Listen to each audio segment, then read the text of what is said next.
திருவள்ளுவரின் வழியில் வாழ்ந்து வாழ்வின் உன்னத நிலையினை அடைய திருக்குறளோடு நாம் என்னும் இந்த நிகழ்விலே இணைந்திருக்கின்ற உங்கள் அனைவருக்கும் முதற்கண் வணக்கம்.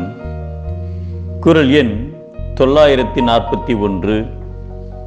அதிகாரம் மருந்து.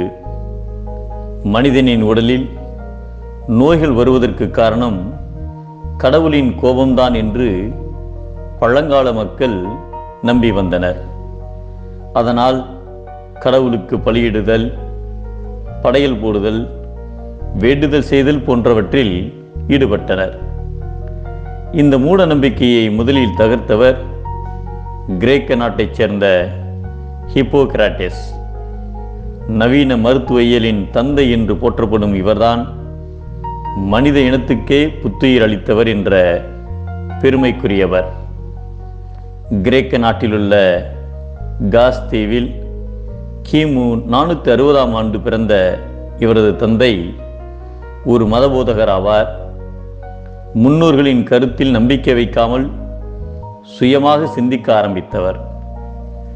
நோயினை கடவுள் தருவதுமில்லை, திரும்ப பெறுவதுமில்லை என்பதை ஆணித்தரமாக கூறினார்.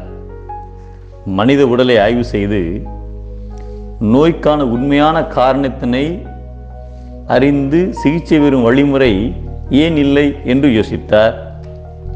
சுற்றுப்புறத்தை தூய்மையாக வைக்க வேண்டும் என்று கூறி மனிதர்களை பாதுகாக்கும் வழிமுறைகளையும் எடுத்து கூறினார். நீராவியால் கொடுக்கப்படும் சிகிச்சை பற்றி கூறி சிகிச்சையும் அளித்தார். சூடான நீரையும் குளிர்ந்த நீரையும் பயன்படுத்தி காய்ச்சல், காயங்களை குணப்படுத்தினார்.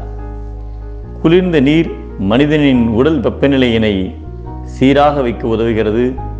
இதனால் வாதம், பித்தம், சிலேத்துமம் ஆகிய மூன்றும் கட்டுக்குள் இருக்கும் என விழிப்புணர்வை ஏற்படுத்தினார்.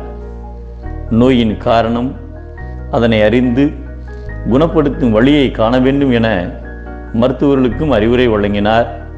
இதனால் உலகம் முழுவதும் புகழ் பெற்றார்.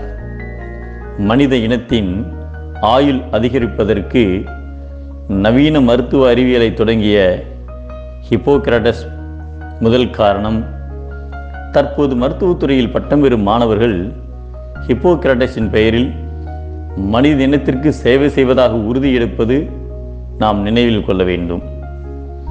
மருத்துவ நூலில் குறிப்பிடப்பட்ட வாதம், பித்தம், சிலேத்துமம் ஆகிய மூன்றில் எது அதிகமானாலும் இல்லை குறைந்தாலும் நோய் உண்டாகும் என்பதை மிகினும் குறையினும் நோய் செய்யும் நூலோர் வழிமுதலார் எண்ணிய மூன்று என்கிறார் நம் தெய்வப்புலவர் திருவள்ளுவர். மூன்றில் குறையின் நோய், மூன்றின் சமநிலையே மெய்.